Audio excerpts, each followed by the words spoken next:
We're singing. We're singing.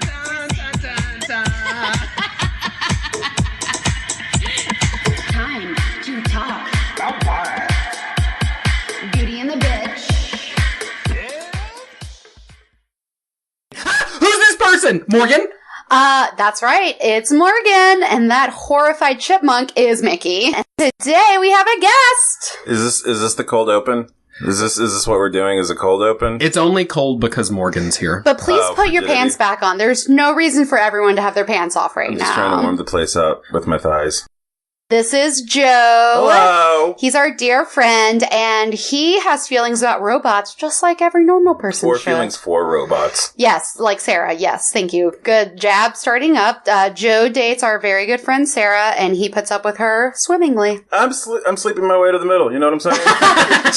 just right down there to flea bottom. You're doing great. You're doing great, buddy. And we're really excited to have Joe on this episode because we are delving into the madness that is Blade Runner.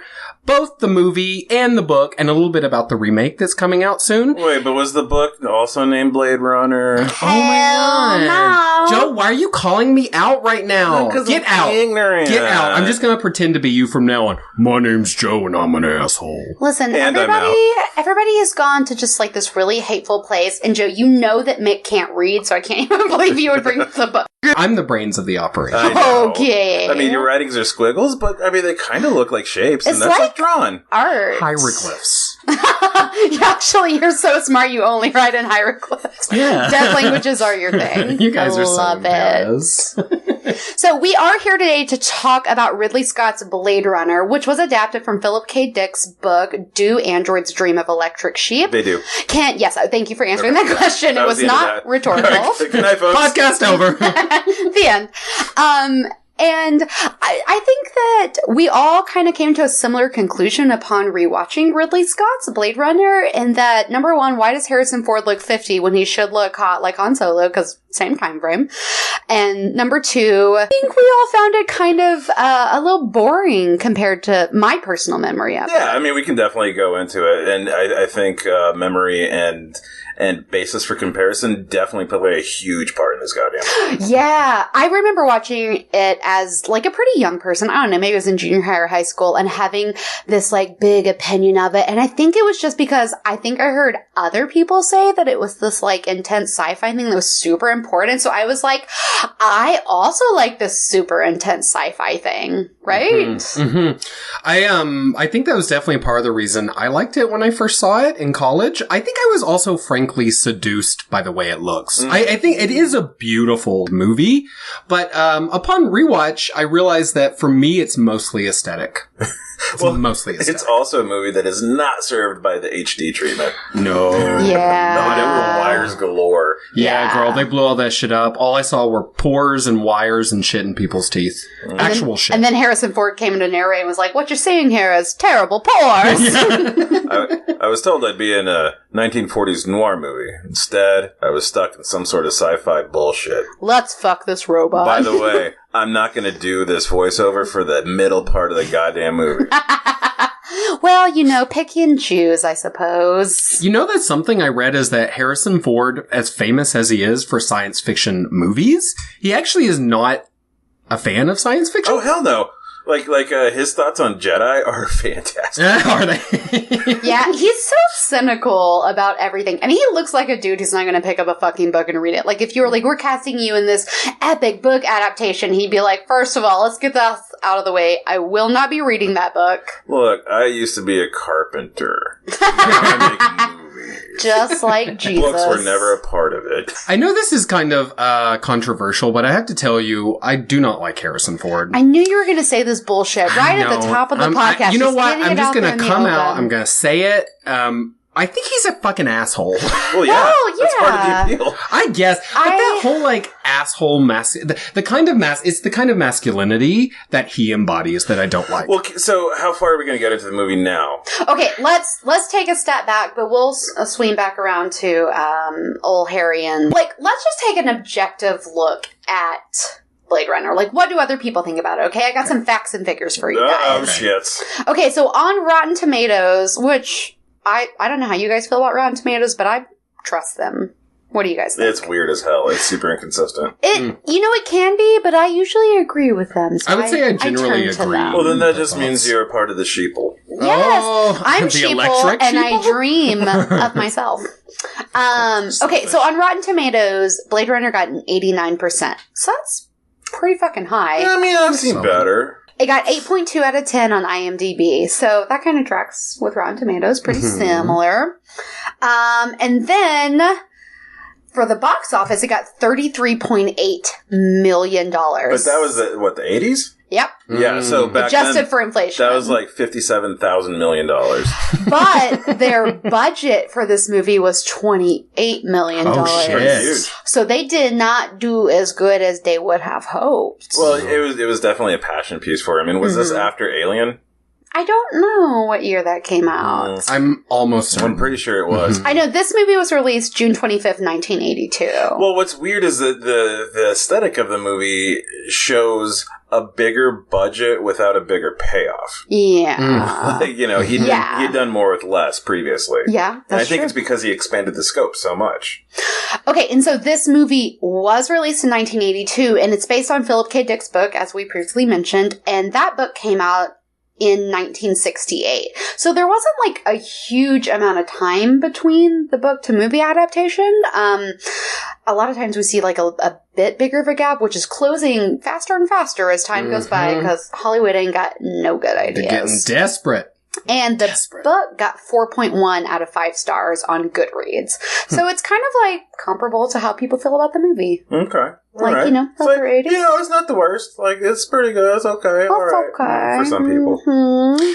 I heard a lot of people, or as I read, a lot of people saying online that the book to them was, vastly inferior to the movie, which is funny to me. And we'll go more into that maybe later on because I have lots of feelings about that. But that was something I consistently came across is that they thought that the plot in the book, it's really a novella, it's so short, was like really scattered and didn't lead to any real climax and had no real rising action. And like people kind of ripped the book apart, which I think is insane. And I'm surprised it got that high of a score on Goodreads, honestly, based on just the stuff I read. Now, can we address this novella thing? Because I keep hearing people say that, but I recently just read this book and it was 256 pages. So, like, what's the fucking cutoff? Because that's a fucking book if I wrote it and you called it a 257. novella. I'd be mad.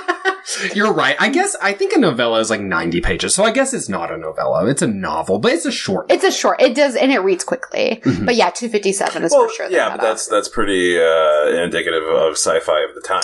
Like Starship Troopers was not that long. Neither was Stranger in a Strange Land, all that shit. Shit, and you That's can't true. jump into a fantasy sci-fi novel anymore without it being like 900 pages. Well, thanks, George R.R. Martin. Yeah, exactly. Oh, what did that butt itch feel like? Describe it with colors. Yes, indeed. That's actually, I was at a sci-fi and fantasy convention a couple weeks ago, and that was something they were saying, like a lot of editors and publishers at the convention were like, you know what, if you've got a first book, that's great. If you want to get it published, write a second and a third. Be nice to have a fourth and maybe a fifth on the way. And I was like, fuck me. Yeah. Life is so hard, But that is a big change. Just like back in the day, sci-fi and fantasy, they liked shorter bits and pieces. All those sci-fi fantasy magazines were really popular and the pulps were popular. I don't feel like it's so much of a thing anymore, except for maybe like better off middle class people. But there used to be summer reading was actually a category. Yeah. And now it's people ain't reading, so that's not supported so much. Well, there's so much more to spend your time on, right? You've got Netflix, you could just make fun of Morgan for days. That's what I do. That takes up most of my free time. Can't do nothing else. Okay, so let's talk about the reboot. So there is this reboot coming out, which is why we were talking about Blade Runner. Is it a reboot or is It's it an a actual sequel. Yeah. So it is, it's been 35 years since the last film came out, and this movie is going to come out October 6, 2017, so very soon after this podcast. Their budget went up just a little bit, so they are spending $200 million on this movie. Like 40 was for Gosling, wasn't it? No Probably. shit, Yeah. And it's being said that this is one of the most expensive R-rated independent films ever made. And I don't know if you guys got a chance to check out the preview, Ugh. but it is definitely because of the computer-generated CGI. Like, this movie is like, they might as well have just CGI'd Harrison Ford and it probably would have been cheaper because everything else is CGI. Probably the acting would have been better, too. Was the teaser different than the trailer? Because I just saw the little thing where, like, Gosling shows up, like, I'm gonna get you because I'm a Blade Runner. He's like, oh, I used to have your dad. That's essentially what... The longer tease was essentially that, but more shots of, like, the environment. Yeah. Very computery. I did hear in the upcoming movie that's coming out that Harrison Ford's only in the last third of the movie. Did you guys read about that? Yeah. So I think that really they just got Harrison Ford as a name to draw attention and money and publicity. Well, they're probably trying to revitalize a franchise is what they're looking at it as. Their hands. I mean, honestly. Yeah, I think the new movie looks like... I'll definitely watch it, but I'm not, like, so excited about it. It doesn't look as good as, like, it should.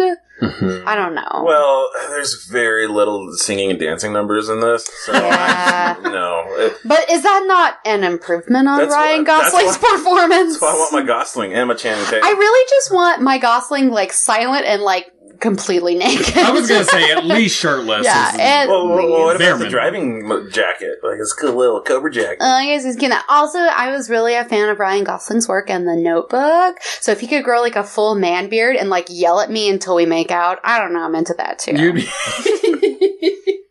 It's fine. It's fine.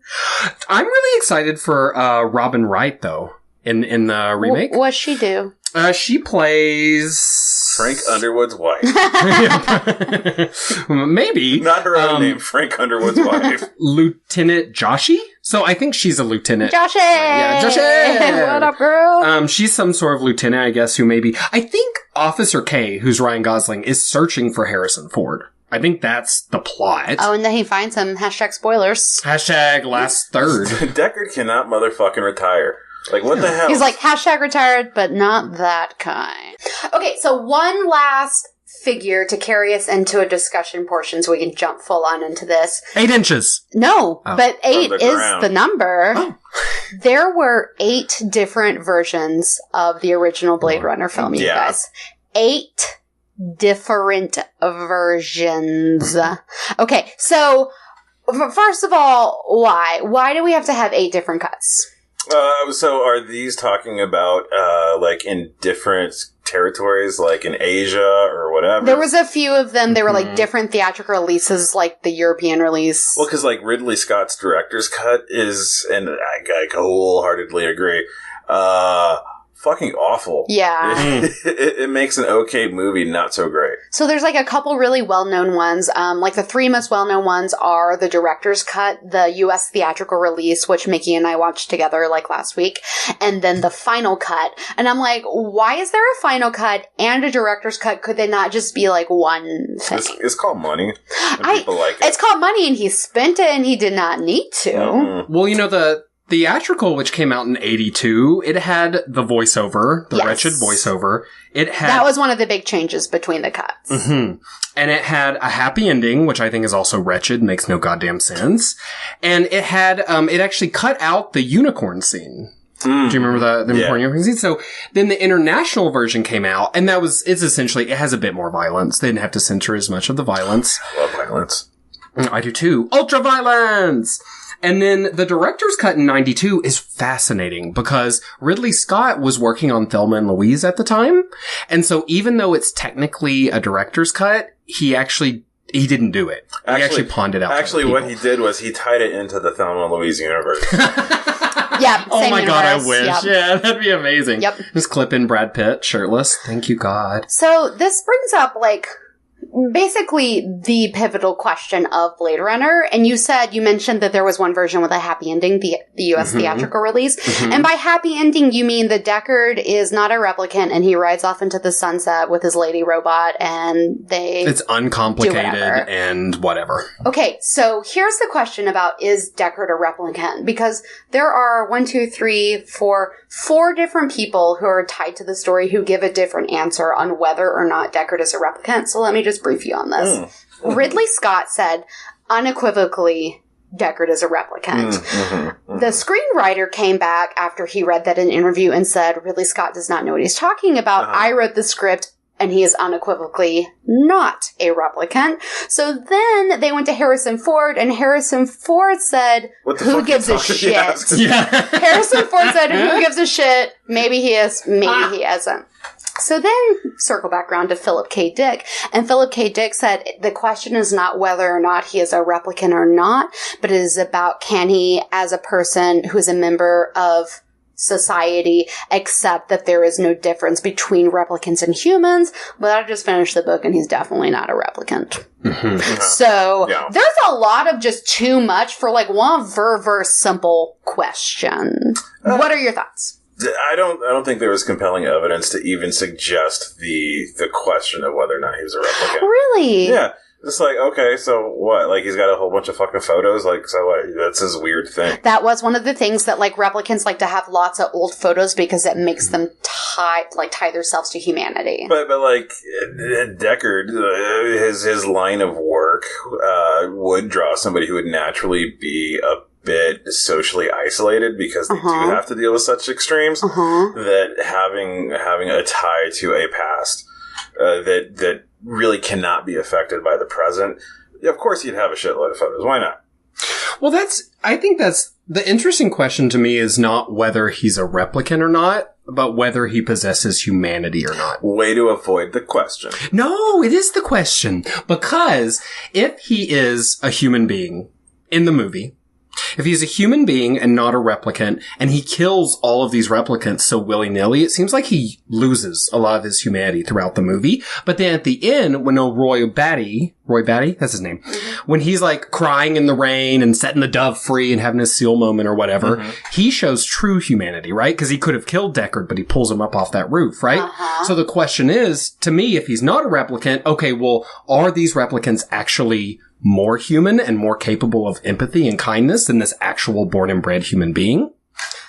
That's see what I'm saying? So interesting. And I felt like in that scene when he saved him, he was able to muster the, like you said, piece of humanity necessary to do that because he was envious of Deckard and he wanted to allow him to like live life longer because he felt that life was so precious. Sure. Whereas Deckard didn't think of life as a gift. It was just, he just was, right? Like it wasn't given and taken away from him. So I felt like he wasn't as humane because he was so willing to take their life away and they felt that life was more precious. Yeah.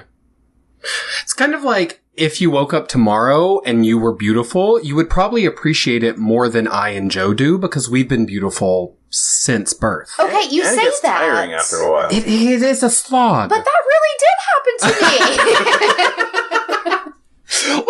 So the whole crux of the like replicant question though, right, is I think is the unicorn scene that's been cut and not cut and put back in. They like half-ass put in and then it has like no purpose. Well, in the final cut, it's like long as shit. It's a really long scene. There's this fucking unicorn running through the forest.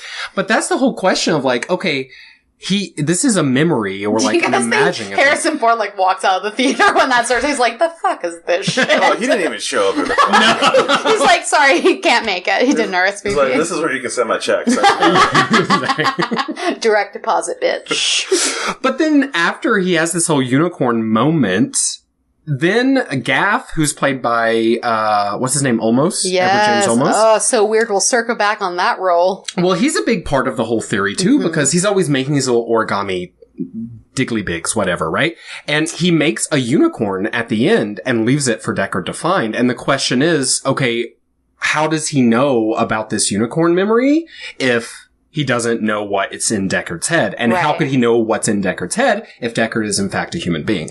Well, and in the book, it's a big question, too, whether or not all of the Blade Runners are replicants. Fuck, yes. That like, fake-ass police station scene is scary as fuck. That blew my mind. Yeah. I'd just gotten broken up with, and I was sitting in the bathtub reading Blade Runner and crying and smoking pot, and that scene, I remember it shocked me, and I knocked my piece. I was living in Colorado at the time. And where marijuana is legal. And this happened when it was legal. No, this happened recently. Yesterday. And I knocked my piece off and shattered it. And it was because he went to this fake ass police station and realized it was fake, and I freaked the hell out. Yeah, it blew my mind. So, okay, so you definitely think that Deckard is a human being.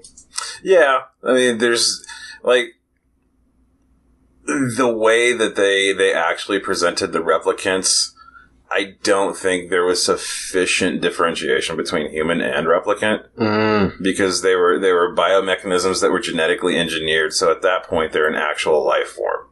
So, okay, what's the big diff? Like, so everybody human? What's the difference between Homo sapien and Homo sapien sapien other than a few alleles difference? Yeah. Like, that's essentially what they're doing, is they're taking information, they've taken the blueprint and they've tweaked it a little bit, and so now they're calling it something different, but, like, okay. Well, that's the thing in the books, though, is, like, what they say really sets replicants apart from human beings is that replicants cannot feel empathy, right? And there's that whole religion in Do Androids Dream of Electric Sleep that's called Mercerism, that's all about, like, you plug in and you feel the emotions of the entire world. So you feel everyone's sadness, everyone's joy, and it's supposed to increase your empathy. Whether or not it does, I think is a very open question. But the replicants can't plug into Mercerism. Mm-hmm. And so they're supposed to not have any empathy at all. But then at the end, Roy Batty proves that, as you say, completely null, and there's not that much of a difference between them at least all. for the Nexus series and the movies, because I'm just going off the movies, because I didn't read the book, because fuck that, books. Yeah. They, once again, didn't really do a good enough point of establishing that. It was so haphazardly put together, like, and that's why they initially went back and added in the voiceovers, because right after they did a tester screening, everybody was like, the fuck's this movie about? Which also kind of, like, same, even with the voiceover. Well, because, the whole point of giving them the 4-year lifespan was because, they do start developing their own feelings and shit. Mm-hmm. So it's like, okay, well, empathy is one of those, so just, eat a shit. Yeah, and because of that, when people... Or there's, like, questions of, like, should he have gotten with... What's his little robot girlfriend's name? Rachel. Yeah, so he got with Rachel, and, like, there's all these, like, questions, like, oh, should he get with her? Is it ethical because she's a robot? But I think it's totally fine. Like, I am all on board. I'm all in for him and Rachel because they're both fucked up, and she's not any less fucked up than he is, and I think they're fine together. I'm fine with it. Her hair. Yes. Her hair was fierce. But then it's a turning point in the movie. It's very symbolic when she lets her hair down, and that kind of symbolizes his. That wasn't real sexy, though. To her. I hated that hair. Yeah. But okay, this brings me to one of the things I was going to talk about earlier. You know, so I'm not sure if it was an artifact of the book, but it's definitely endemic of the early '80s and attitudes towards. Casting Daryl Hannah? Yeah, we'll get on that. Part of the issue. Part of the issue. Attitudes towards, like, gender roles was, he basically did like Luke and Laura in the early 80s, and he basically raped her till she loved him. Yeah. Yeah, he was a little rough with her. I heard that scene where he pushes her up against that what is it, like a wall of glass or something in his apartment or wherever it is. I heard that scene was originally much more tender and that they cut it down quite a lot for whatever reason, and it became much more, like, rapey. Yeah. You're true. That's indicative of the 80s. I'm really not into the way women were treated. Like, and there's it's like, well, she just doesn't know better yet. Let me go ahead and jostle her into knowing it. Yeah, it's not sexy. In fact, there are no women... Am I lying? There are no women in the movie who aren't essentially like pawns. Yeah. Well, that's true. Replicants too. Because... Oh, that is true. Because in the book, he has a wife. Yeah. And he's like settled. Real sad. Yeah. But that's because he still fucks Rachel anyway. Yeah, he sure does. I mean, a guy gotta get a piece. I mean... Wait, side piece. What's interesting about that actually is... Maybe part of the reason it feels kind of icky and rapey, that whole scene, is because Harrison Ford and, what's her name, Sean Young, played Rachel in the original. They had, like, no chemistry. No. Like, beyond no chemistry. Which is kind of Harrison Ford's thing. Like, he rarely has chemistry with, like, anybody, right? Just like, the camera, am I right, people? Oh, yeah. It's weird because I hear you when you say you're not there for Harrison Ford, but I have this, like, young, like, prepubescent little girl urge from, like, my long ago Star Wars memories where I have always just been attracted to him. And I recognize that he's a horrible person. He's not a great actor. He's terrible to work with. He has a lack of chemistry, but damn if I can't look away from that face. I am there for it. I hate that I like him. I want to hate him. I know he's a heinous person. It's more because of Air Force One. You were just taking it. He was pretty, so just like authoritative, you know? Well, that's it. You know what? He is that. He's the dad that will leave you, though. Yeah. Oh, 100%. He is. He's like the absent father. He's like the shitty boss. He's like that sneering, judgmental, know-it-all, adult, white male masculinity. I hate him. He was in this movie Sorry, babe. with Michelle Pfeiffer, and it was like a sci-fi kind of horror thing where, what was it called? There was like water involved. Waterworld? No, and then he fucking good. he fucking kills That's Kevin her. Costner, though. So she thinks she's going crazy the whole time, thinking he's like this. He's got something weird going on. She's like stay-at-home wife, like, oh, I'm not sure what's going on with my dude husband.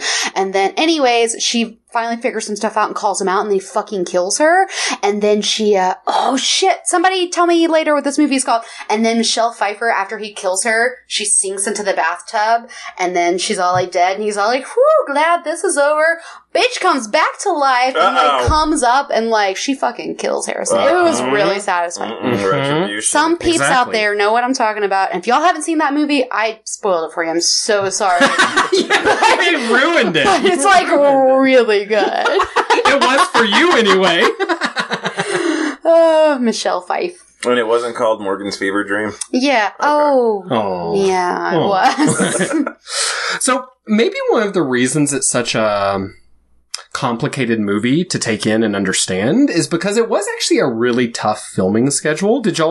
Have y'all heard about that? Like how difficult it was to shoot? I heard how difficult it was to shoot as far as nobody got along, but I would love to hear more about that. Well, it's actually really quite fascinating to me because the way Ridley Scott kind of disguised the fact that he didn't have enough money to really make a huge futuristic environment is that he used rain. Yeah. He used smoke and he used darkness. So that whole, like, all the street scenes, that's just the backlot at, like, Universal or something. It's been in, like, 100,000 movies. Yeah. But he had to disguise it. So, literally, they shot from darkness to dawn. And then they would constantly have the fake rain raining on them. Oh, well, when Roy lets go of the dove or whatever, and it flies up the side of the building, you can definitely tell, like, dude, that's a fucking warehouse. Yeah. That's like in Van Nuys or something. Yeah. Well, and that's another reason why the whole HD sort of revolution's I don't think not great. Because that was his whole point, is like, we need to disguise this. Like, more fog, more smoke out of the smoke machine. No, it's literally smoke and mirrors. Yeah, it really is, yeah. And so, like, people were coughing, they were getting colds, they were catching pneumonia, and they were having to work completely in the dark all the time. That sounds terrible. It doesn't sound like a fun shoot. You can't even see Harrison Ford's face in the dark. And that's literally the only thing he brings. Or his cute buns, because he's wearing that overcoat. That's true. Bullshit. Well, there was also, where what's the little man's name? J.F. Sebastian? You're talking about Emmett Walsh. Emmett Walsh, yes. Is that really his name? Yeah, E. Emmett Walsh. He's a big-time character actor from around those times. Oh. A shitload of movies. Lots of westerns. He's kind of sexy to me. I don't know if that's a weird thing to say. Well, it's because of Arkansas.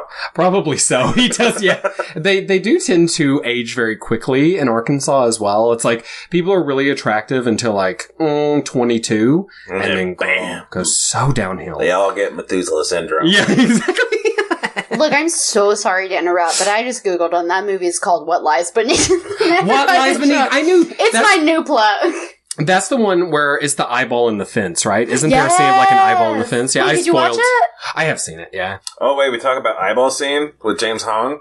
Oh, that was so good scene. Is that from that movie? No, from Blade Runner. Oh. Where they go to the eyeball little laboratory. Yeah, that's James Hong, a.k.a. Lopan from Big Trouble in Little China. I'm there for it. Can we talk about Daryl Hannah for a second? Sure, of course. I do love to talk about that. So, is she, like, pretty or, like, not? Well, it depends on the context, because when she's squeezing Emmett Walsh's head with her jai thighs, she makes some crazy faces.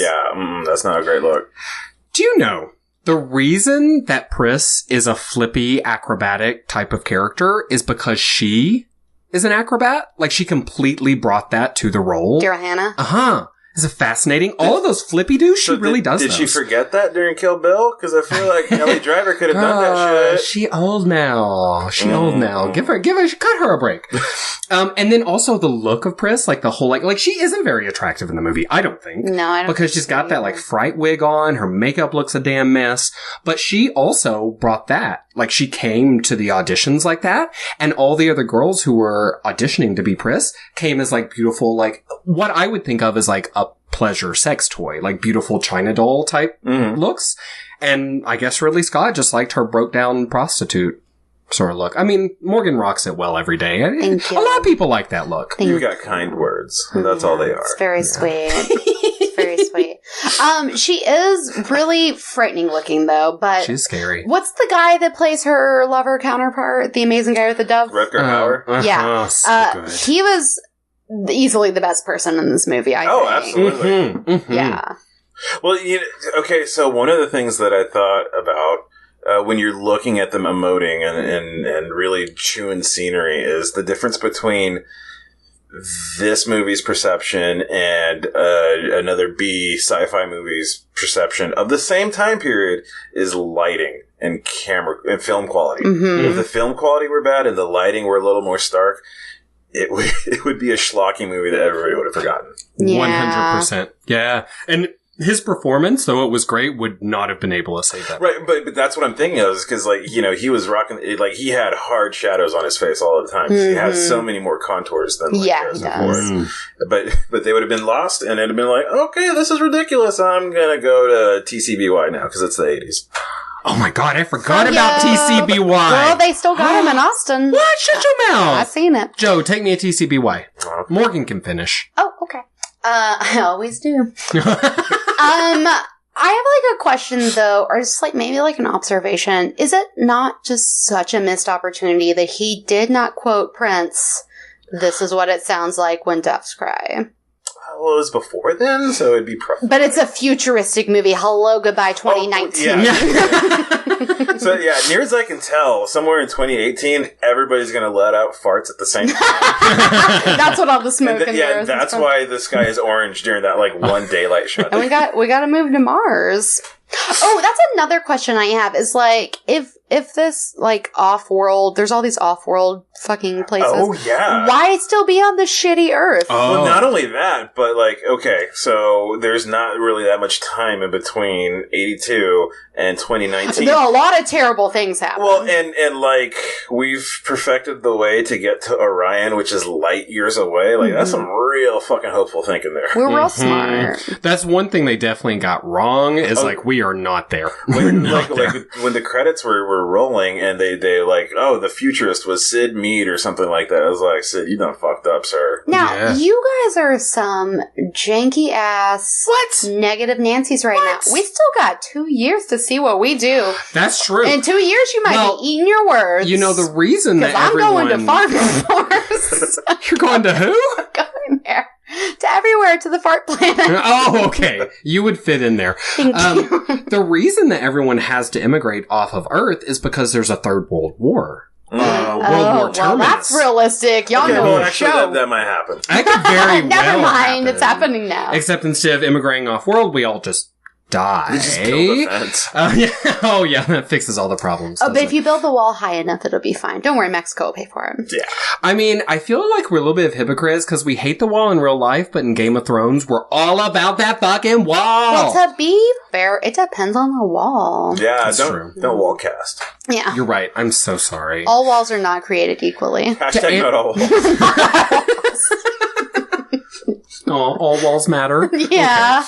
Okay. But to answer your question, the people who are left on Earth, they might have chosen to stay there in its horrible, polluted, degraded Or they couldn't state. afford to leave. They couldn't afford to. So the poor, the poverty-stricken, or anyone who is physically, quote-unquote, inferior. So anyone who is handicapped, old Like J.R. Emmett Sebastian Walsh, yeah. with his Methuselah syndrome. I said I couldn't go up. Yeah, that's good.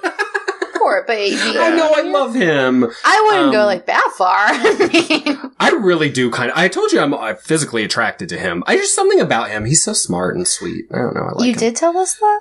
I did Yeah, say you that. did. Oh, I See, wasn't listening. you were probably diddling yourself over there. I was trying to find out what that movie was called. That's what I meant by you can diddling. Schlick off to it later. We know. So we know that old Sid Mead, he got interplanetary travel incorrect. Mm-hmm. So far, he's gotten World War Terminus incorrect. Other things he got wrong include city speak, or like the blended language. Yeah. Unless you Yeah. live in New Orleans. I guess that's true. I guess there are some. No, because this is L.A. Mhm. Like, come on.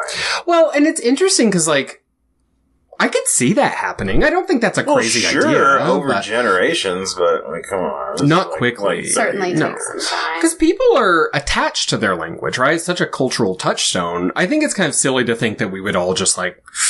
And according to Arrival, it also dictates how you perceive time and space. Yeah. Facts? Oh, shit. Spoiler alert. Okay. But I read also about that Edward James Olmos invented the city speak that they used, and then he pulled just like a bunch of different factors in, but a lot of the words were like Hungarian or like half Hungarian words, so that he made all these like weird sentences where he's like, eat bark, chair, table. Yeah. Well, can we also talk about how he's Chuko of the future? Like, that was so awesome. He was like, it fucking blew my mind that was Yeah. like, when Mickey and I watched it together, and when they were like, this is Edward James Olmos, I was like, no. He looks Adama? mad crazy. Adama? Well, no, that look for me is what I remember him as, is like that. He looks insane. That and as the police captain in Miami Vice. Like, What ethnicity is he he's even? Mexican, lady! He don't look Mexican. Not in that movie. Well, I No. guess just He had blue similarly to contacts. you. he They whited doesn't him look out too. I Mexican. think they put some heavy ass makeup on because they made him look, he looks almost Asian to me in Blade Runner. No, that's the. He like, does not look like he needs a machete. Everybody, okay, that's racist, first off. Second off, everybody in a Mexican family got somebody that they call Chino because they got them Chino eyes. Oh, is that right? Yeah. Who's yours? Your It Chino? used to be me. Oh, Yeah. okay. Yeah, so Yeah, you're eat some more you're- racism crackers. You whitewash yourself, buddy. I I don't do tried it to because I'm trying to be employed now. Aww. I'm sorry, Job. I'm totally white, Job. Another thing that they got wrong, the car design. Oh, the car design was super lazy. That's what my car looks Terrible like. looking. Well, so those cars had already been invented in the late 60s, early 70s in Europe. Ugh. Well, those are some boxy ass, broke down, cheap looking aluminum Well, there's a cars. reason why they weren't mass made. Girl, I guess not. And then, most importantly, thing they got wrong, smoking inside. Oh, In 2019. With- Only in Kentucky. with perhaps the worst looking cigarettes ever. Yeah! Yeah, it was more A miss. unattractive, like, as opposed to, like, in a James Bond movie, smoking looks so sexy, but it was not. No. And just real quick, did like T-Mobile like really jack up their rates because everybody seemed to have forgotten their cell phones in the future? Yeah. Yeah, they got a lot of Oh, things I didn't even wrong. consider that. Yeah! Including that. They're But like- they did get. The internet is full of lies. Full of lights. There are a few things they got right. Yeah, for sure. So, like, I thought the fashion, was kind of freakishly on point. Like, the things they wear in that movie, I totally would wear. Well, that's because they were just ripping off the 40s. Well, fair Everything enough, is but they got it cyclical. right. Yeah, it's coming back. You know that big coat that Pris wears with the giant black collar? She looked Wait, nice. Pris or Rachel? Girl. Rachel. It was totally Rachel. Yeah. I would wear that coat all the time. Plus, she's every got day. that, like, Betty Page look that's coming back So around. cute. Yeah. Yeah.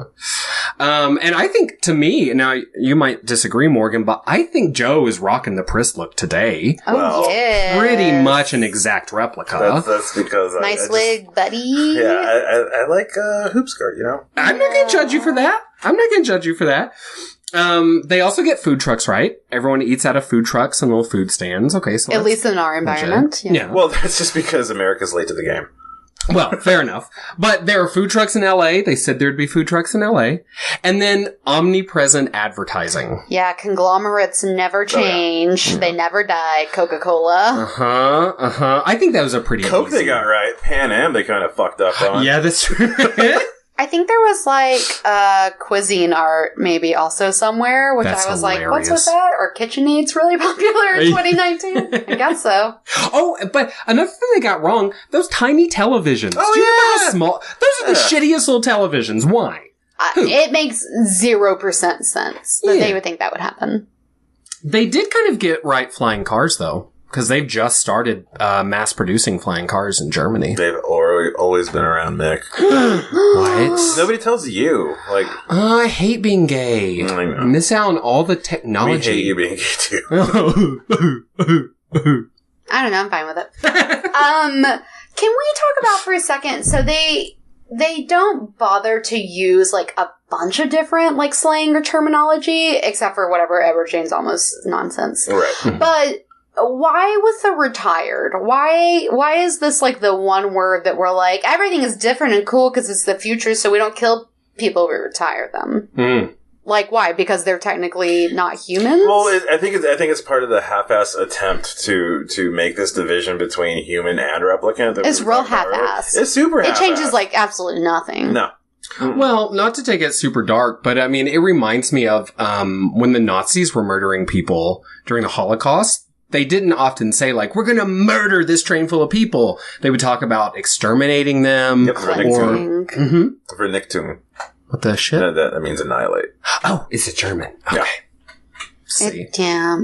So, I mean, it's very similar. It's like, it's a way of dehumanizing someone. If they can't even be murdered, they're obviously not people, right? Oh, yeah. Mm-hmm. Yeah. By the way, I'm going to put you to sleep tonight, and I'm going to retire Joe. Well, it makes me... Yeah, but that's at least I'm alive. Well, I'm certainly going to get some sleep. Girl. Well, I'm going to put you to sleep. Like the euphemism? Yeah. I don't want to go there. Oh, I'm so sorry. It does, like, make, like, retirement parties, like, really ominous. Okay, so I've got a little secret history of the term Blade Runner. Okay, can I do it in Dan Carlin's voice? I don't know who that is. Does he talk like this? Kind of. Perfect. Yeah, just roll with it. I can do an English accent. Nope. First one. Was this then we do an English accent, Tom Governor? You're so harsh. This is bullshit. Madam Morgan's got her knickers in the bunch. And I live in England. Sounds like Hermione Granger's taking a shit, I'd reckon. It's Leviosa. Okay, so Blade Runner. Okay. Actually the title of a science fiction novel that came out in 1974. Ooh. Completely disconnected to this whole, like, ephemera. And Philip K. Dick? And completely disconnected. Okay. The man who wrote it, his name is Alan E. Norse. Have you heard of him? No. Yeah, I mean, yes. No. Oh, no, me neither. Sounds like vaguely familiar. Okay, frontin'. And his book is about an apocalyptic future. But in his book, a Blade Runner is a person who provides black market medical services. Okay. Because it's like I think what it is like the government runs medicine and I don't know, something. It's socialist medicine. Oh boy, our times have not changed. The government has no business in healthcare. Oh, you stand up on the wall and wave your flag. Just kidding. I love healthcare and I would like some. Me too, Queen. I'm currently without, but that's another story. It's pretty sweet. So, you know, sometimes I'll just stab myself in the dick. Like, I'm getting this taken care of. I do that to people too. But it's good if you build up the scar tissue there. You might be able actually to have an erection again. Well, yeah, I don't know. There's other stuff going on there. Oh. So this Blade Runner would be smuggling like scalpels and blades in order to give people whatever. So that's where the term came from. And then in 1979, William S. Burroughs. Yeah. You know. He wrote a film treatment of that novel that was never filmed, and he named it Blade Runner. Okay. Right? Okay. And then, in 1980, 1 year later, Hampton Fancher, who was the original writer on the original Blade Runner movie, he cribbed the term as a title to replace earlier titles such as, these are horrible, Android, bad title, even worse, Dangerous Days. Oh, like DAYS? And oddly... No. Yeah, I know, it's so bad. And oddly, Weekend at Bernie's too. No, that one tracks. Yeah, I'm there for that. Yeah, it could work.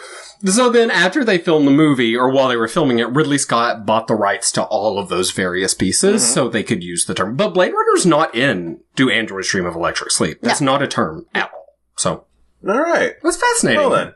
Yeah. You know what is a thing in Do Androids Dream of Electric Sheep? Shocking. There's this concept, this thing called Penfield mood organs, and there's these things that are so fascinating, and they take like mood rings to like the next level. Yeah, yes, they do. Because not only do they identify your mood, they select your mood for you, and it's some straight up Harry Potter shit. What? So it's oh, go ahead. Oh yeah, so it's just like this. It's basically like this thing that you introduce into a room, right? It's like an object or a thing. It's like whatever. And you can choose the mood that you want. And weirdly, in the book, his wife, whose name is Iran, I think, she will often select really somber or depressing moods so that they can reflect back on how humanity has failed them. Which is like the opposite I would do. If everything was horrible, I would be like, crank it up to like on heroin 24/7. Bitch, I know about reality. Right, I know sadness. Thank you. I've been there. Isn't that crazy? It's actually one of my favorite scenes in the entire book is when he's like, what do you have planned for the day, Iran? And she's like, oh, I've got like 3 hours of soul-crushing sadness. Yes. No wonder he's gonna fuck a replicant. Like, Girl, I know, right? I mean, least his she wife's tap going dance. through it. Yeah, and he's like, yeah, I guess I'll go, like, kill some fucking robots so we can afford to buy a real sheep and not an electric sheep, but then all we actually afford is a goat, and then my robot girlfriend fucking murders that goat! This book is dark, you guys. Nice. Okay, maybe I will read it. Yeah. I think you would like it. I think the erection problem might go away. Yeah.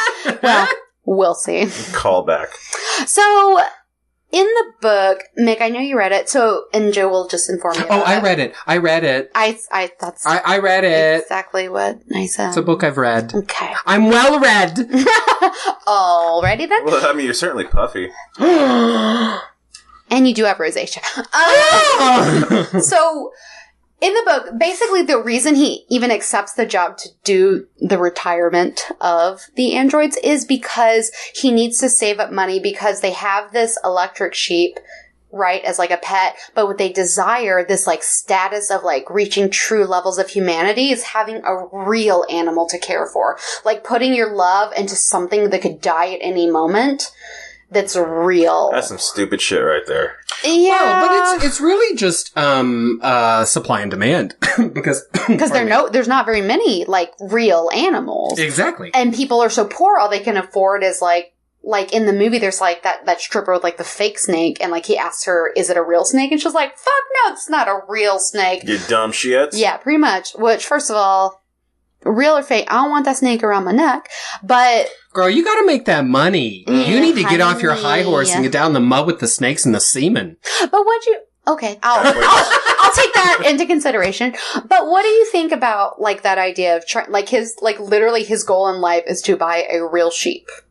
That's one of those things where the author's trying to make a point through his work, where in reality it'd be like, you don't need things to make you happy. You gotta be happy with yourself. And you can take that money, you can go to Space Jamaica. That's true.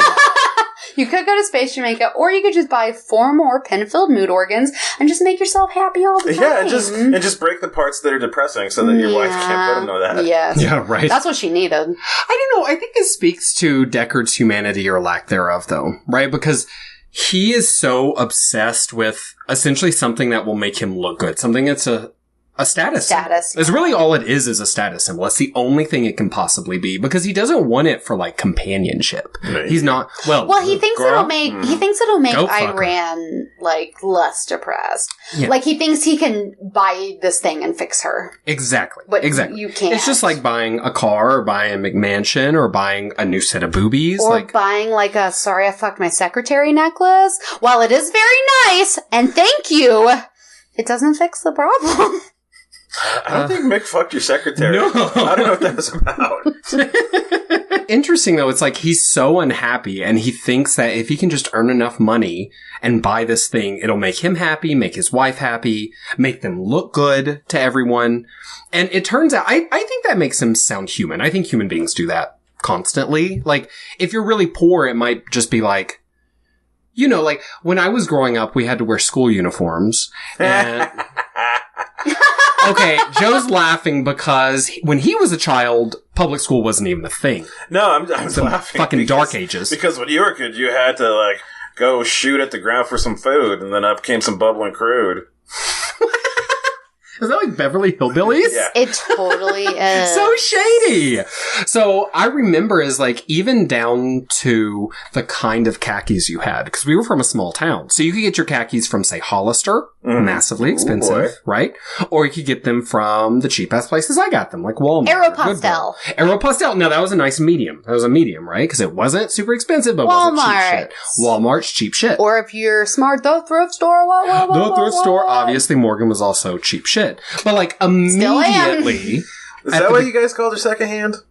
It's one of the reasons. Okay. But immediately, like, even as like, fucking middle schoolers, it was all about status. What could your money buy you? We would look at the tiniest details, and we might not bully each other, but we would definitely know, There'd like, be judgment calls she's and shit. poor, she's not, like, etc. Well, So even without uniforms, like, that happened, but I don't know, it feels like as you become a person, you either, like, fixate on that shit, or you just realize, like, man, everybody's just trying to live their life. I'm the last person that has to prove something to somebody. Yeah, it's like nobody cares that my butt crack's hanging out. So I'm gonna just keep doing that forever. Okay. Well, I'll just leave that one where it fell.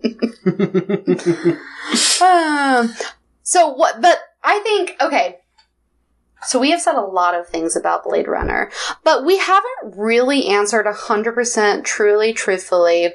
Do we think that it was a good film? What do we think about it? We think it was alright.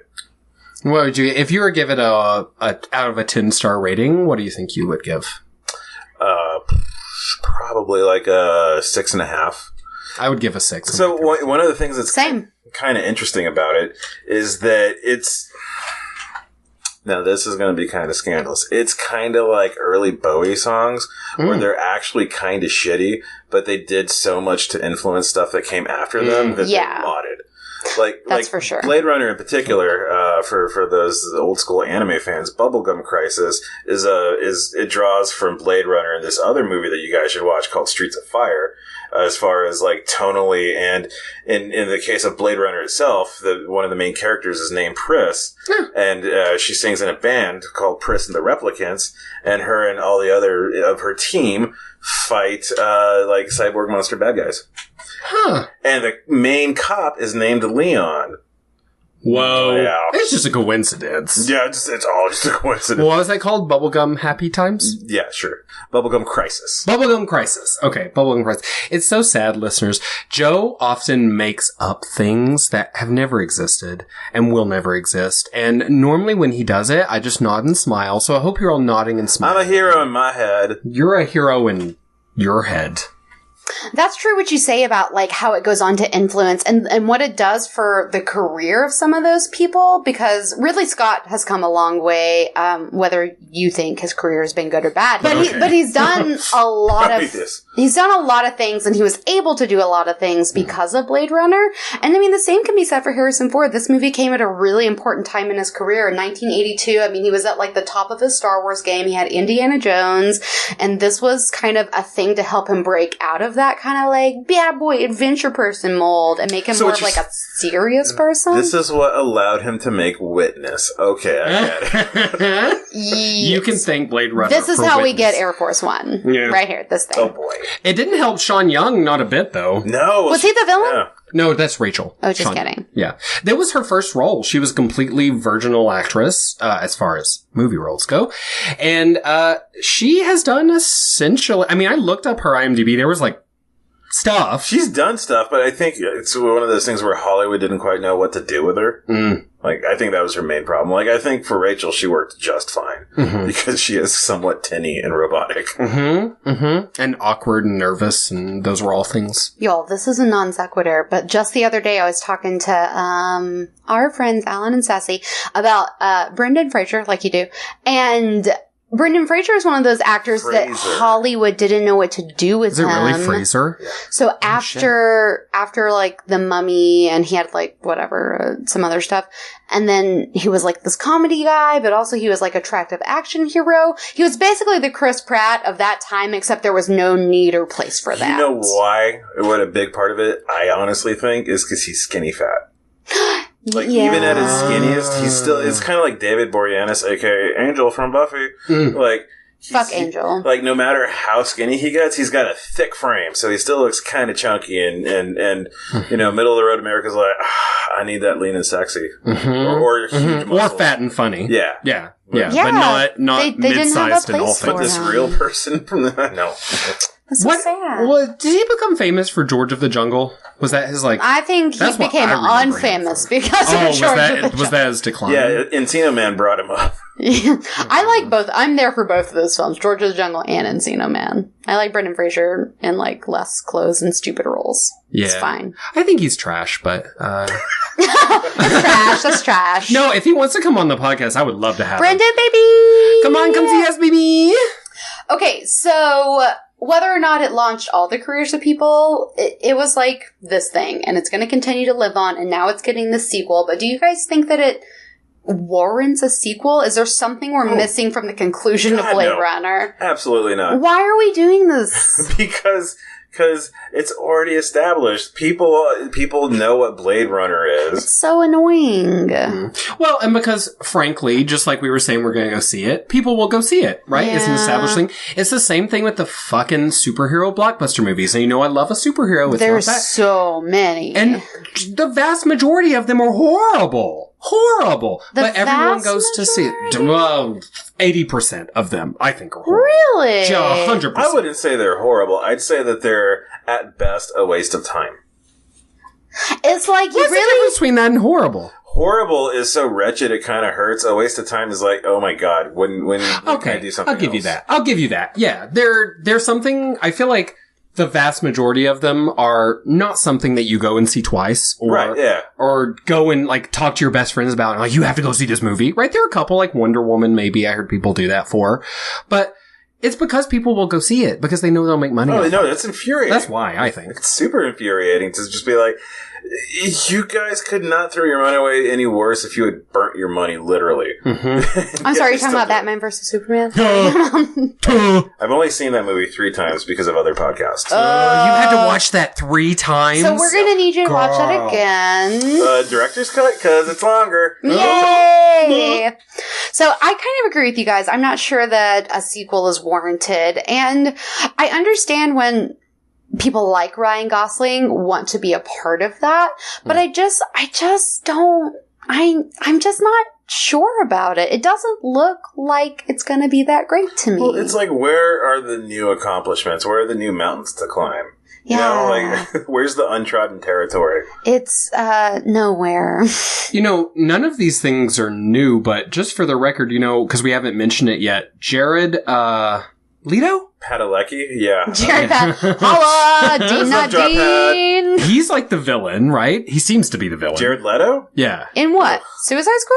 No, Wait, no, where but is that? yes, in that. No, in the Blade Runner. That's coming Oh, out. girl, I don't Is he- fucking know. Is he playing the Joker again? You know, he's got. reprising it. He seems to. I'm not certain. I really tried to figure it out, and I got into like spoiler territory, and I was like, "Girl, I just won't know. I just won't know." No spoilies. So he seems to be a villain of some sort.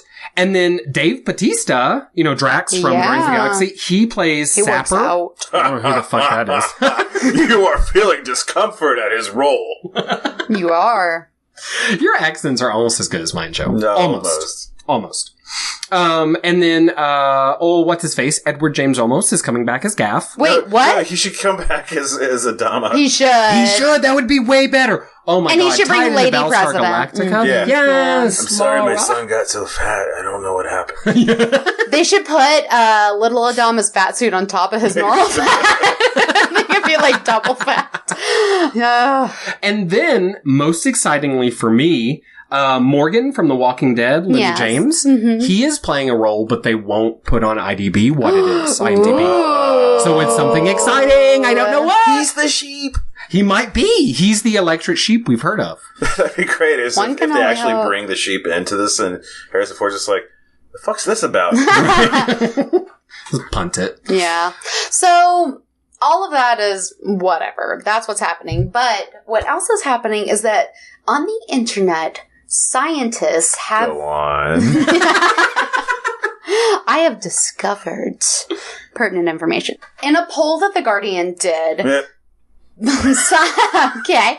Scientists have voted Blade Runner the best sci-fi movie of all time, followed by number 2, 2001: A Space Odyssey, followed by number 3, tied Star Wars: A New Hope and The Empire Strikes Back, which, whatever, that's 2 fucking separate movies. Do you guys know what the scientific method is? Yeah. Have you ever employed it to solve a problem or at least make an observation? Yeah. Then you're a scientist and you can vote in this. Like, so I don't know. How did they quantify scientists? It's a really good question. Working scientists? Wannabe scientists? I think they went Was it to, Neil like, deGrasse Tyson? the Science Academy of the world, and they just, like, asked some people. And counted Science Patronus? Either way, I think we can all say that we disagree with these choices. I disagree with that whole goddamn list. Well, that's fair. But let's offer some alternatives. Like, what are some other great sci-fi movies that people should be watching if they assume all sci-fi sucks because they watch Blade Runner? Ooh, yeah, no, that's a good ass question. I would say Star Trek 2, Undiscovered Country. He's fucking with you. He's fucking with you. Fuckers. It is a really good question. I would say, for me personally, The Matrix would be in my top 3. The first movie, not the whole trilogy. No, just the second one. No, yeah, just the winner. Yeah, the Morgan of the Matrix movies. You stupid cunts. This is some testosterone ass motherfucking bullshit. We're gonna go fuck some bitches. Woo!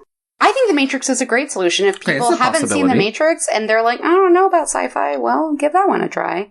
Definitely Star Wars. If you haven't seen Star Wars and you're one of those people who's like, oh, I missed the train, you haven't. I don't know. This is gonna be super pretentious, so that's why I'm going for it. If we're talking about, like, campy sci-fi, that's a different answer between, like, sci-fi that could be ripped from actual possibilities of exploration of shit. I would say Arrival. And I didn't really care for Arrival. I but I loved thought it was a it. great sci-fi movie. Did you say you thought it was campy? No, I said if you're differentiating between campy, okay. like Star Wars, like pew pew shoot Got it, guys, got it. versus like Space operas, essentially. versus like an analyzation of like we are the aliens. I loved Arrival. I thought it was beautiful. I cried several times. I just hate Forrest Whitaker. Oh, you know what? I hate Forrest Whitaker too. Thank you. He's the worst part of Rogue One. I'm glad you're done. Spoilers. He's the best. Like I hate. He's like the worst part of like every movie. I'm like, first of all, where are you looking? It's making me so hateful, very uncomfortable. Like, no shade. Like, I'm sorry that his eyes are weird, but like, why does he have to be so penetrating with his stare? But like, where is he looking? And why you gotta be everywhere? It's like 10 years ago, Willem Dafoe was in every goddamn movie. Why you gotta be everywhere? It's like, let somebody else have a chance. Calm the shit down. But you're not down with Willem Dafoe because No, I am. I'm just saying, it's it's fucking like, cool. hey fella, other people need to eat too. So, Arrival, you would put up there. What about E.T. as a science fiction movie? Yeah, It was absolutely. on a list, yeah. I would definitely put that in my personal top 3. And then, was that movie with Aliens. Aliens? Alien, I like, but Aliens like is the the second sequel? one. I have never seen the sequel. In space, no one can hear you scream. And I know this is campy, but for good science fiction, what about Arnold Schwarzenegger? Total Recall. Total Recall, so fucking Nailed good. it. Yeah, That's so a good bad movie. Actually, that is because it's the good schlock. But that's what I wasn't trying to like throw bullshit down on the division between the two. I just wanted clarification. Yeah, because it's 2 very different requirements for what is good. What is it? Solar? Like Solar and Solar Babies? Is that what you're thinking of? Solar Babies, it's not Solaris. It's the one where people go like space Airbud. crazy because they're like exposed to the sun. Shut up, Airbud! Get out of here! Yeah, that's obviously pure fantasy. It's a dog playing basketball. He If plays science every is not sport. a He word. plays every sport eventually. You give him his Then credit. he has a bunch of babies and they're all talented. Well, How's that work? That's not what happened to you. No. What?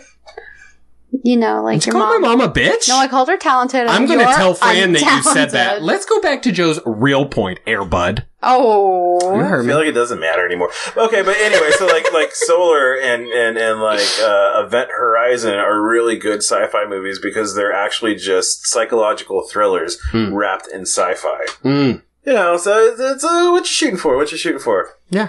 Yeah, I'm into that. Those are really great suggestions. Do you have anything else to add, Morgan? Lost in Space?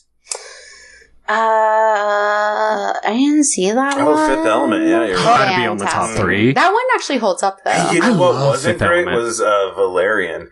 That's the word on the street. was That so sucks. shitty. I'm bummed about And that. I went in going like, you know what? I'll love me some fucking Luc Besson. Let's do this shit. Also- I don't care if it's just a ripoff of the Fifth Element. It's like, oh, it wasn't. It's also based on like this like graphic novel series called like Valerian and Lorelei and like Yeah. their adventures in like some space bullshit. Yeah. And 50 then years it went on. they shittily cast the fucking thing, and then they sexistly, which is totally a word, removed her name from the title and just pretended like it was his story when it was their story that they co-opted, and also that movie looked terrible and Rihanna's in it, and I shall not be watching it. Why you hate Rihanna? I'll hate You Riri. hate Rihanna? You hate Forrest Whitaker? You want to build a wall? I'm on to you! Okay, first of all, I hate Forrest Whitaker. That is separate and not indicative of my political Oh, okay, beliefs. okay. And I love Rihanna, Oh, but okay. but she is symbolic of a shitty movie. Because if Rihanna is cast in a film, you know it's not going to be good. Yeah, yo. Did you watch Battleship? I was bet about to you say. didn't. Mhm. You know why? Because Rihanna was That in it. wasn't the only reason I didn't watch it, but fair enough. Well, now that we've got all of our hate and bigotry out of the way, Would you have any more hate or bigotry, Oh, Joe? always. we'll just table it for next time. Let's go to the game corner. Going to the game corner. Yeah, yeah, yeah, yeah. All right. No, I'm not. This is everlasting. Epilepsy has many forms. It's so true. Well, we have called together some games today based on all things Blade Runner. So, Mickey, why don't you get us kicked off? All right. So I'm going to start off with a classic. Shoot in the fucking head. Next question. Well, actually, you're actually on the right track here Okay. because this is a game called Marry, Fuck, Retire. Okay. Retire Morgan. If she was an option, obvious choice. Okay. Obvious choice. I will give the first one to you though because I hope I'm not outing you right now, but Joe likes ladies. Okay, so Joe, you have to pick. Would you marry? Would you fuck? Or would you retire? Okay. Pris, Zora, Rachel. Is it an option to retire then fuck? No, you're disgusting. I'm gonna have to say I'd retire Zora because that snake tattoo on the face is disgusting. Like, no, thank you. I'd go ahead and just give some fuck style to Rachel. Oh. Because she's kind of fucking boring. And I think I would marry Pris because she's gonna kill a bitch if they, like, try to mess with me too much. That's smart. That's really smart. I'm shocked. Because, well, whatever. You shocked me. I thought I knew you, and I don't. Okay, Morgan, are you ready? Mm-hmm. Marry, fuck, retire. Deckard, Roy Batty, Gaff. Oh, God. Why wasn't Sebastian one of the ones? He's next. Who's the second person? Roy, Tears in the Rain. Dove. Okay. And then the first one was who? Did you say him over? She's over there doing methamphetamines. Deckard, Okay, Deckard, Roy, Roy, Gaff. Gaff, which is Edward James Olmos. Okay, Deckard, Roy, Gaff. Deckard, Roy, Gaff. Deckard, Roy, Gaff. Okay, so true enough, I would totally fuck Harrison Ford, so I'm gonna just fuck him. But also, since he's a dick, I don't want to be with him forever. So he's fucked by me. And then I have to marry somebody and kill somebody. And this is like really tough choice. But also, like, I don't really want to be the robot forever because then, like, I'll continue aging and he'll continue looking like a weird Scandinavian robot. Girl. 4 years. Yeah. Max. Oh, That's true. and That's then true. you get remarried. Yeah. Wait, but so definitely he's dead after 4 years? Yes. Oh, and then otherwise, my husband would turn into Admiral Adama. Right. Yeah. But I Well, couldn't have that's kind sex of a with his plus. son because then he would be my child. And so that presents so many Hey, problems. it's space. There ain't so many I'm rules. gonna kill Gaff. I'm fucking killing Gaff, and I'm marrying Roy. Why can't I remember his name? He doesn't Because look he like doesn't a look like a Roy. Roy Batty. Yeah. That's why. It's a weird name for So him. we're getting married, and the save the dates are coming out soon. Oh, that's only better. TikTok. Yeah. There's a 100% chance y'all won't last longer than 5 years. Oh, but I'm gonna look 100% good chance. as a widow. Widow's gonna look good on me. If you have a veil that covers your face. Oh my god! I'm sorry. Okay, now, either one of you can answer this one, okay? All right. Because it's a little bit harder. No go. Tyrell, the ancient scientist with the Right. giant fierce glasses. JF Sebastian, the love of my life, or Leon, the stupid replicant? So kill Leon. I would go with that. Mm-hmm. You could probably fuck Sebastian because he's got all those special toys. Mm-hmm. And then Mama wants to go to the penthouse in the sky, so we're marrying Hello! Tyrell. Yeah, you're digging for that gold right now. Shit, yes, I they're feel all you, in his Queen. glasses. Yeah, I know. Those glasses are epic, and I love them, and I would wear them if I needed They glasses. probably, no lie, weighed like 5 pounds. Yeah, they're mad heavy. His poor ancient skin's being pulled down. Well, by and them. back then, they had actual glass instead of composite plastics. So that glass was a big problem. Joe was around before the invention of spectacles. Yeah, but when all the dinosaurs weren't fully oil yet, so plastic wasn't a thing. Yeah, I don't understand It's because tough shit. dinosaurs were sent here to test us. Yes, with the conveniences of plastics. God damn it, pay attention. Oh, I'm so sorry. Would you like a sandwich? Read the King of Lions. Good job for fulfilling your duties, Morgie. Just for the record, everyone, I made dinner tonight, and I served everyone. What'd you make? I made... What's it called? It's called a white trash casserole. Hello! And it's delicious, and So Joe speaking of loved fulfilling it. destiny. Exactly, I'm just being myself. Morgan, do you have a game, or am I just going to spin my wheels with Joe for the rest of my life? Both. I have a rousing round of this, that, or the other for you guys. Ooh, I'm All right. aroused. So the way this is going to work is I'm going to go to Joe first and then Mick second, and we're going to just take turns with these questions I have. But if Joe misses a question or vice versa, Oh, man. you can steal it and try to answer it. So you're going to get 3 choices presented to you, All and right. you're going to have to tell me, is it a Philip K. Dick novel? Is it an emo CD from the early 2000s? Okay. Or is it a popular euphemism? Okay. Okay? So Philip K. Dick, emo CD, popular euphemism. Dick, emo, euphemism. Gotcha. Okay. So Joe, number 1. Okay. Beyond lies the wub. Euphemism.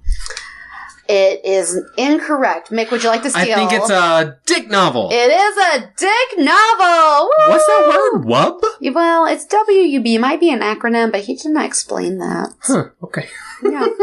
Okay. So, Joe, number 2. Okay. The Golden Man. Euphemism. Incorrect. Mick, would you like to Is steal? it an emo band? Incorrect. Ah! It is a Philip K. Dick novel. Your mom's a dick novel. Well, maybe. Number 3. Full Collapse. Euphemism. You're just going to go with euphemism? Let me tell you, sir, you will sorely miss most of these questions. That's definitely an emo band. Gotta be. That is an album from the early 2000s by Thursday. Don't know them? Thursday, the band. You didn't know Thursday? Mm-mm. Thursday Girl, come and gone. You weren't paying attention. Oh, I wasn't. Okay.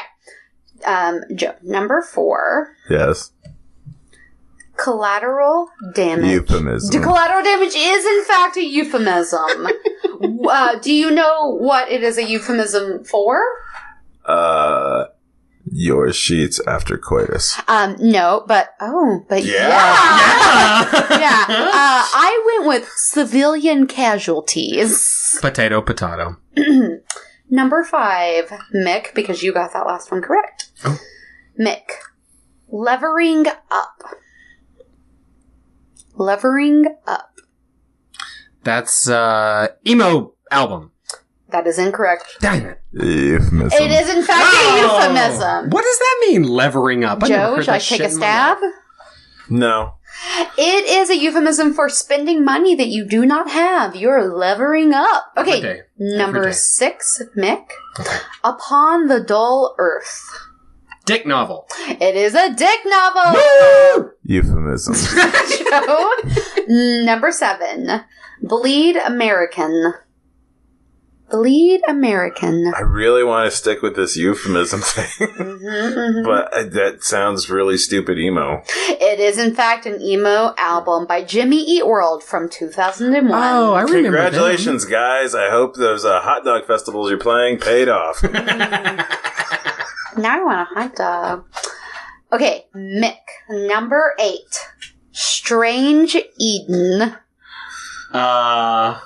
Dick novel. It is a dick novel! Woo! Joe? Give me my hot dog! Okay. Number 9. Breakfast at Twilight. That sounds emo-y.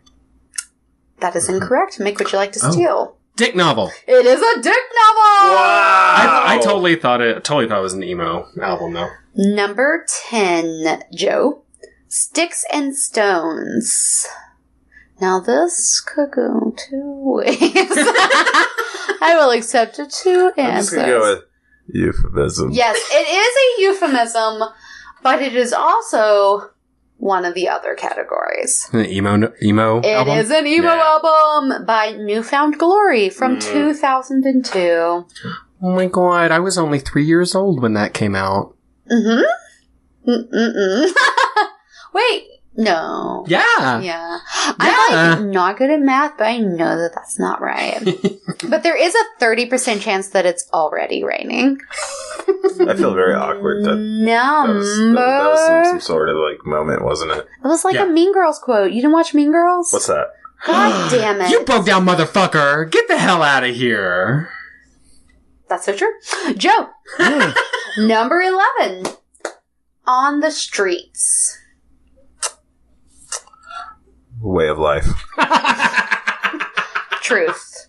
That's a euphemism, right? Does that mean someone homeless prostituting means themselves? being homeless. Yes. We call it morganing in my circles. Okay, that's rude. Joe, number 12. What? I basically got that right. You did not. Number 12. Oh shit, final answer over here. Okay, Regis Philbin. The Silence in Black and White. I don't know, like, emo. It is emo! It was an emo album from 2004 by Hawthorne Heights. Oh shit, I was in that band. Shut your mouth! I don't know why I wrote that. Were you the sad guy always crying while he played the drums? Or the sad guy always crying while he played guitar? I thought he was the drums. Yeah, that would explain the dent in his head. Well, we had gotten past cutting. We just got to drumming. The drumming, yeah. That's definitely the next level. All right, Mickey, number 13. The exit door leads in. You did that on purpose. I didn't. You did that on purpose. Well, if you're making it about you. That's a dick novel. It is. No, be fair. In so many ways. That's a euphemism too. It's a dick novel that's a euphemism for a dick novel? It's really meta. Oh my god. All right, Joe. What number are we on? 14. Okay. Pay for the printer. Wow. Man, that's a euphemism, guys. That is incorrect. Make what you like to say. Is it a dick novel? It's a dick novel! Oh, I was like, that's the worst album name ever. It better not be that. Not very good. No, that's a fail. It really belongs as a euphemism. If it were a euphemism, what might it mean? Pay for the printer. Well, so that's when you really want to become famous, but you don't have the money to actually get your book published. So you got to sell that ass to pay for the printer. Or it could mean like when you're trying to make. I believe in your writing. Thank you. I'm bouncing my ass. Damn for the printer. Your husband while you're home late from work, like because you're fucking your boss, but like you just told him you're paying the printer. Oh, yeah. I thought it could be like if you're stealing office supplies, right? No, so like, where'd you get that? Oh, I paid the printer. Or like, guys, you know what we should do? We should go to Office Depot and just watch the employees. It's a study in broken sadness. It is, yeah. Would that be paying the printer then? Or is this a separate idea of something fun you want to do? Yeah, no, that's just an afternoon. Yeah, that sounds tight. If any of our listeners work at Office Max, we support you. And please smile. Actually don't. Like, live your life. Joe, number 15. Mm-hmm. Float an air biscuit.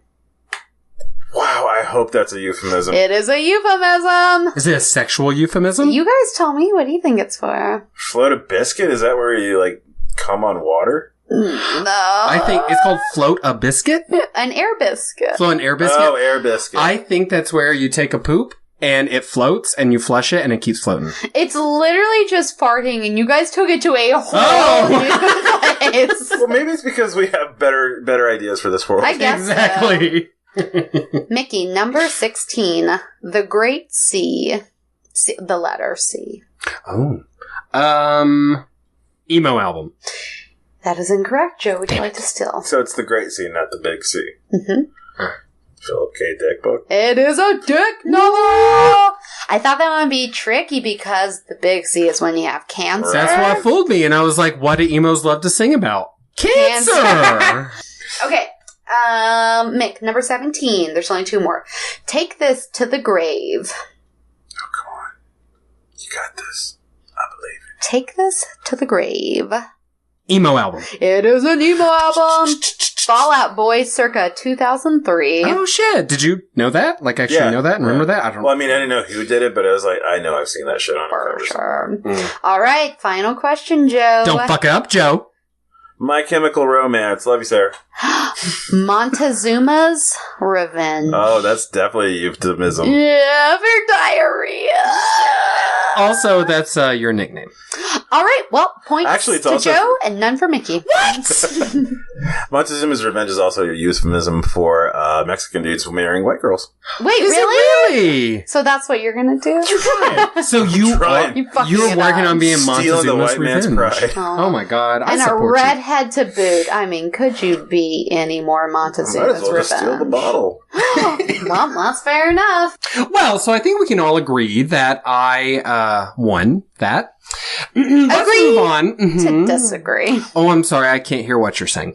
Let's move on. Oh, sorry, I can't hear. I'm sorry, I can't hear what you're saying. No, actually, Let's that's all I move do is on I just to- go. Oh, I'm sorry, I can't hear what you're Did saying. you say? I'm sorry. but I'm sorry, I can't hear what you're saying. Hi.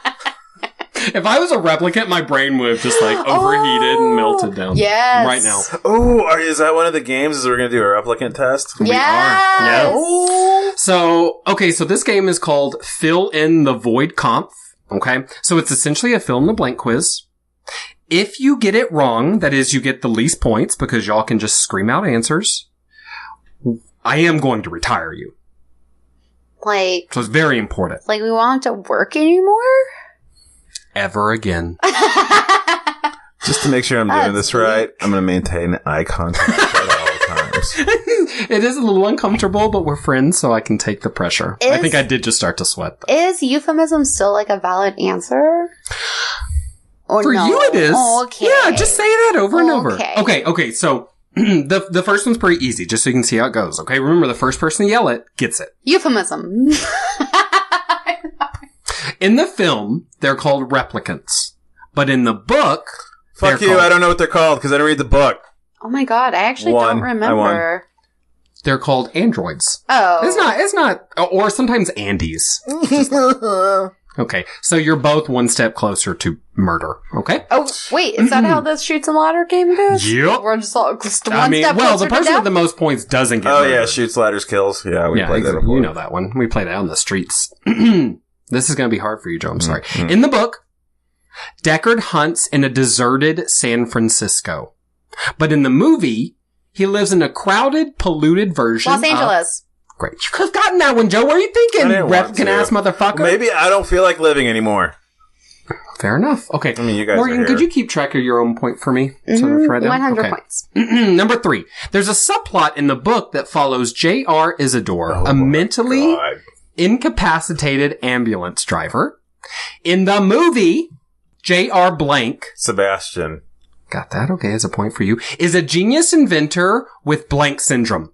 Methuselah syndrome. Morgan, you're about to die, Oh girl. my god, I'm like... He just shot ahead of you. So sorry. He shot right past your face and hit the pillow. But he's only like 1 point ahead.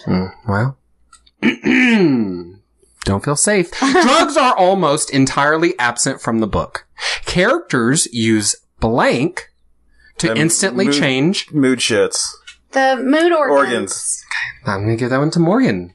Did you I said give mood a first. half-assed replicant And answer? I said organ last. So Also, really, it you said mood encapsulates her point. shits, which sounds like you're grumpy on the toilet. It sounds to me like you've never had a satisfying shit in your life. Aw, that is so true. Which maybe, comparatively, you might not have, because since we have a prostate down there, actually, men might actually much true. more enjoy shitting than women. It's literally, it passes by a G-spot. You know, well, that's fair. But what I don't get is that I take my poop so fast, and why you have to sit in there and read 3 novels? Because I poop so fast. Yeah. I poop real fast. You're obviously both replicants. I can tell. I'm going to kill you both. Okay. One of the most important plot points of the book is a worldwide religion called blank. I said this earlier. In which citizens feel the collective emotions of the world. Were you talking when you said that? I wasn't listening. And supposedly increase their empathy. Worldwide. MRSA something? You're so close. Yeah, I'm done. Like, That's really close, though. I think he should get the point. I'm going to give you that point. It's Okay. Mercerism. okay. See? Well, I remember why gotta be a MRSA. Yeah, like a staph infection. Yeah. Right? It's like a MRSA. Morgan knows about that. MRSA's on your face. MRSA's in your mouth. MRSA. I got it from your mama. Why is it just on her hands? You know why. And I'm No. going to tell Fran you said that legitimately. Many apologies to Fran. No, don't you legitimately That's bullshit. But I will tell you guys, as another non sequitur, when I was a freshman in college, we had like ice cream Thursdays or something at lunch, and there was this motherfucker serving ice cream, and he had staph infection on his hand, and everybody knew it, and our friend Martha, she was like not there for it, and she got in the lunchroom and she was like, that motherfucker scooping that chocolate chip when he got staph infection on his hand, and she yelled at him in front of everybody, and he never forgave her, I bet. Well, did the staff clear up? Well, I don't know, but I didn't get ice cream that day, so I was real bet not. unhappy. Yeah, you don't need that ice cream. That's the MRSA Could have gone to flavor. Dairy Queen. In the book, Deckard lives with his wife, a neurotic woman Iran. named... Good job. I think you two are tied right now. Ooh, I'm so nervous. Okay. Blank Hoffman was Dustin. originally... Did you read that? Well, I mean, there's She guessed. just like a person named Dustin Hoffman. Okay, well, the point is, Dustin Hoffman was originally cast as Deckard. Oh, Boy, that would've been awful. They did one table read, and they were like, nah, queen. Nah, He was queen. like, man. Okay, so, Joe, if you don't get this one right, Uh-huh. you're dead. You're dead! Okay.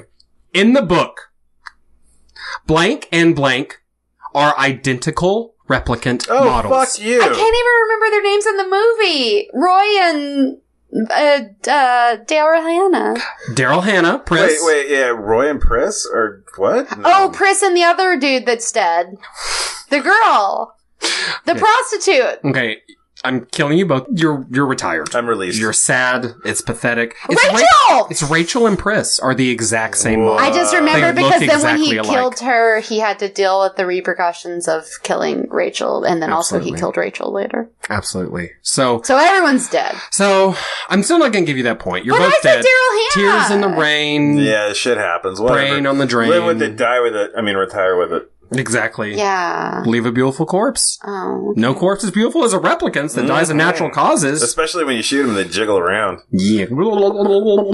This is very uncomfortable. You guys did horrible. You're both replicants. What? I think we did great. You guys actually did really good. Yeah. Congratulations to That's you. some fucking bullshit. That's some bullshit. Well, thank you for entertaining us in the game corner. Hey, you know what? tonight. You guys are welcome. Okay. All right. Well, thank you to everyone for entertaining us on how we feel about Blade Runner. We'd love to hear how you guys feel, because I'm assuming everybody doesn't share our negative viewpoints. Yeah, except for nerds, we get it. You love it. Shut up, nerd. Was there nudity in this movie? Yes, there was Titty from Vora, or whatever her name was. Zora. Zora, yeah, Yeah. when she was showering, right? Oh, yeah. Like titty slapped Deckard right before she titty slapped Deckard. She's like, I'm gonna get him. I vaguely, barely remember that scene at all. There was, I don't think there was That's any male interesting. nudity, I'll tell you that for certain. Well, that's interesting because in a lot of, there's a lot of gratuitous female nudity in a lot of sci-fi films. Just because Gratuitous of, tits, female Yeah. nudity? Well, they probably couldn't Thank you. afford it, budget. Yeah, well, that's probably true. To mock up boobs, so expensive. so expensive. Well, why I if spend you my want to days enjoy doing it. only one shot of boobs and Harrison Ford being a dick and doing a terrible voiceover at the request of the critics, I guess, that nobody enjoyed. The you producers. guys should tune into Blade Runner. Yeah. This might be for you. Or if you just have $4 that you really want to give to Amazon, shit. Holla. They need our support. Yeah, they're not doing real They're good. so poor. All right. Well, thanks so much for joining us today, Joe. You guys can check Joe out on 2 podcasts that he co-hosts, oneofus.net and rageselect.com. Why, Morgan, thank you. That was quite a great plug. Aw, well, thanks for joining us, for being our inaugural guest on Beauty and the I Bitch. sat there at the table, at the podcast, hearing that plug for those other networks that I'm on, thinking they're so kind, or are they desperate? And then I realized I'm just as desperate as they are. New rule, Joe's going to come narrate all of our podcast episodes. As Harrison Ford angrily narrating our lives. Amazing. Is there anywhere else that people can check you out or follow you, or you just want them to hit you up on there? I mean, like, I'm fucking everywhere, people. I'm Visa, goddammit. Like, if you want to be there, I'm already there. So and his social security number is 631. No, Morgan, don't do that to him. Okay, sorry. I'll We'll post that in the show notes. Yeah, it'll be in the show notes. Like the guy that I stole that social security number from, gonna be real pissed. All right. And you guys can, of course, follow us at B&Bcast on Twitter, Instagram, and Facebook. And we've recently converted our Facebook page to a business account. So go on there, give us some love, give us 5 stars out of 5 stars, because that's the only choice. There's no less stars to give. Nope. And you can follow me personally at Morgandolph on Instagram. Email us with your questions, comments, or rage. And or if your you're select interested, rage. follow me on the bus. I take the 801 everywhere I go. I love it when people talk Or to me. down a dark alley. Like I'm into I that. often do. Listen, I'm into that. this is the male sexist society that we live in that I didn't get to say our email address. I'm so sorry. It's okay. Nick, can you go ahead and tell them the email? I mean, He doesn't even remember. No, I bet I can guess it. You can guess it. We co-use the email address. I know, but it's saved on my computer. bnbcast@gmail.com. That is not even almost accurate. You guys can email us hate comment and hate mail subject line sexist co-host to beautyandthebee@gmail.com. Or you could also email us at that email address, and you could talk about how whenever the gay man talks on this show, the straight people tell him he's wrong. Yeah, I wish you would stop What telling... were you saying? Oh? What? Joe just came out. Oops. I'm just like, everyone's gay around me, and that is just the world I live in. That's just a coincidence. Yeah, so everybody just came to you gay. Oh. They didn't come to me. That was the problem! Can I do a personal plug? Yes, pluggy plugs. So, this is kind of connected in a weird way because it's about architecture, and the Okay. architecture of Blade Runner was so amazing. You're an but architect now? I am an architect. You're rich! I'm very rich. So I would like you to check out my show about my architecture called Grand Designs, which is on Netflix. Have y'all heard of this show? Okay. I hate you. It's an amazing show, actually, because it's not just like a remodeling architecture show. It's about taking a piece of property or sometimes a really dilapidated So building. it's the Property Brothers. No, it's not the shit ass less Property Canadian. Brothers. Sorry. It's English, first of all. I figured I'd put the banister over here. It's on its 17th season in England. So it's like a mad popular show. The host is really funny and the buildings are stunning. If you like architecture, you've got to check it out. There are only 2 seasons on Netflix Should right we now. watch it if we hate architecture? You should watch it, period. Like, I see an arch and I just want to kick somebody in the balls. Should I still watch this? Are you down to kick yourself in the balls if there's no one else around? That's just Sunday. Oh, I'll come do it for you, though. Yeah. No problem. Well, the more the merrier. Call me.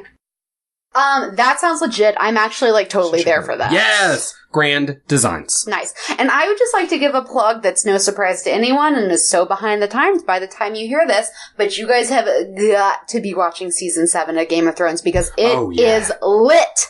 Literally and figuratively. Ooh. It's amazing. It's going so well. Fuck you, George R. R. Martin. Thanks for nothing. Except for the entire world. Except for what's happening now, which has nothing to do with that slow-ass little cunty hoe. I'm sorry, I'm just kidding. I love you. Please give us that. Handing off the football. Yeah, but anyways, it's really good, right? I don't know if you guys have been watching it, but it's fucking good. I don't watch that shit because I hate it. Okay, It's that's a amazing. weird place to be in life, Amazing. but it's so good right now. Joe also hates himself. He can't take it. No, I love myself. Do ya? A little too much? No. You think I really take an entire hour for lunch? Come on. Aw, me neither.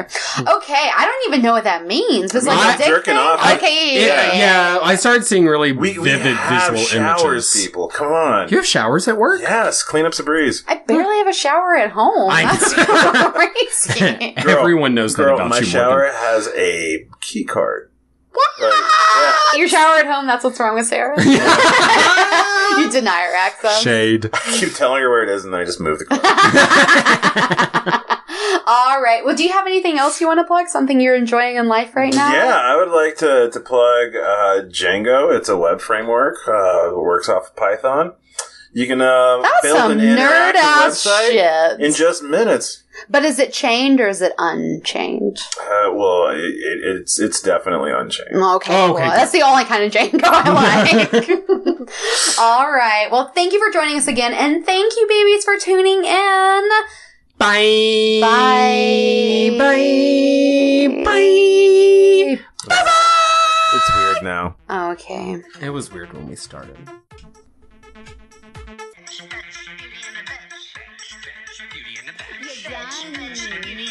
Do you have a home? Beauty in the Bitch. You look- bitch. Bitch, Beauty in the Bitch. Beauty in the bitch. Bitch, bitch.